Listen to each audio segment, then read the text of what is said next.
Good afternoon. Welcome to Design Pattern Lecture. We will study now what is design pattern and how to document a design pattern and one type of design pattern which is creational design pattern, in that one which is called Singleton pattern. So design pattern is a part of design in which it gives the solution to recurring problems. And these recurring problems will be for object oriented software design. Object oriented software design consists of objects and classes to give your design. This object oriented software part of software design is consisting of several types of objects and classes. For this, how the each class and object will collaborate can be designed with object oriented concepts and also with the patterns, and these patterns give solution to some problems which will occur in different systems. The design patterns can be at architecture level or at programming level or at component level. Here we are studying design patterns at component level, which consists of our objects and classes. Patterns are there in analysis, process, as well as requirements in software development. But here we are concerned with how patterns occur in object oriented design. The pattern classification in object oriented design is done with creational, structural, and behavioral. In creational, we have class and object as the scope. If the problem is concerned with organization and creation of objects and messages, then it is object type. If the problem is concerned with the organization of classes, then it is class scope. The singleton pattern here comes in object and also creational pattern. The creational pattern will be dealing with the types of pattern which will be called as the pattern solving, how we solve the creation of objects in object oriented system. Creation of objects is nothing but instantiation objects of every class. Each pattern can be documented using mainly the four parts which we call it as documentation of design pattern. Pattern name, the problem it solves, the solution, and the consequences of applying that solution. The solution can be again given in detail with motivation, application, the structure, participants, collaboration, consequence, implementation, code, and the uses and patterns. Here we are concerned with actual just the problem, the main problem it solves, and also how it solves which is given in structure. The structure is in terms of how objects and classes are organized to solve the problem, in terms of how they collaborate, as well as how they behave in runtime.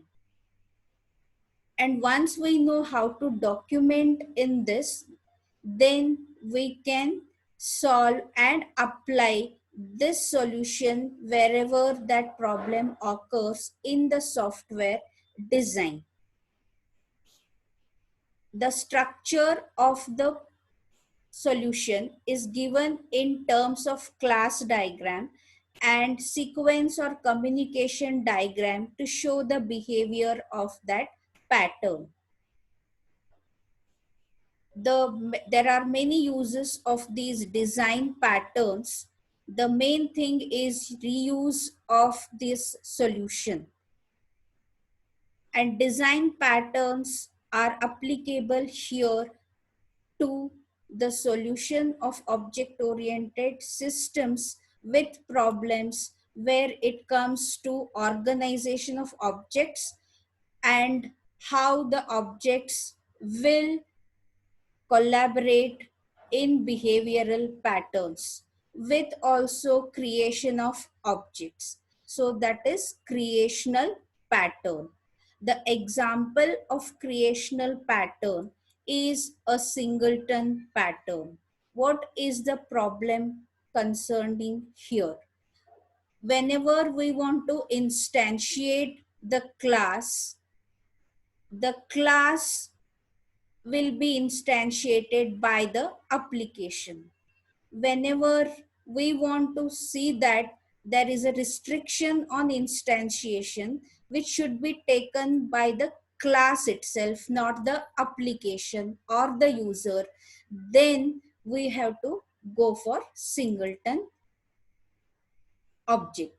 So singleton pattern will restrict, the problem is such that we have to ensure one instance of the class only, without having to make only the global variable, but the class which is singleton has to take care of it.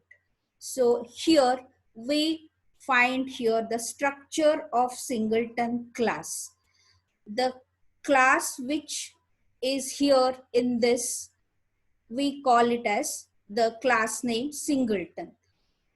So the instance of this class should be one only. How do we solve it? We have an attribute here called unique instance, which is of the type of the same class, and it is static. That means it is one for all the objects of the class singleton. We have one operation called instance, which is also static here, and it returns the object of singleton only. So which is returning the instance of the same class. This will make us to solve the problem of how we restrict the class to make one instance only. The participants of this structure are one, that is the class which we want to make it as singleton. That is, there is only one instance of that class always. The client is the application or the user program which wants to use that singleton class. The examples of this singleton class may be using a window which we want to have as only one when it is open, not more than one window or one application window only, not more than one instance of that window should be created. Always it should be same. It is an example. Or we want to create only one instance of the game application always. That means we cannot make two instances of the game application. That is another example. So in that case, we go for singleton class. we will see how it can be implemented in terms of the C++. So here we have made one class which is classic singleton, and thus we have the solution already. So what we are making, we are having the attribute as instance, and it is assigned to null, and it is static. As it is attribute, it is private. And we have one more static, which is the solution of the singleton static operation, that is classic singleton, which is the class object it returns, and the name of the operation is get instance. And this is the operation through which the class is instantiated. This operation is public static, so we can call this operation from the class name itself, that is classic singleton dot get instance. If instance is the definition of this operation is given here. If instance is equal to null, instance equal to new classic singleton. That means whenever the instance variable is null, it will create the object, one object. Otherwise, it will be returning the instance which is already created. That is return instance. So only it is created if instance is not created. That means whenever it is not created, instance is null. And please also note that the constructor here is protected. So why, we will see here in the next part how the application can use this class singleton. So class singleton instantiator. So this is my application class which uses this singleton. So how it will use? We may use it anywhere. Here we are using it in the constructor of the application. So we want to make one instance of classic singleton. So what we call classic singleton is instance equal to, that is the value, and here classic singleton dot get instance. So get instance is given by this classic singleton dot get instance. So we can call this by the name of the class and the operation which we have given.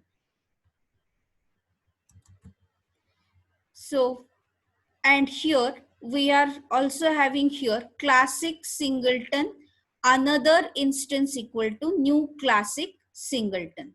So whenever we say here new classic singleton, this new will create another instance.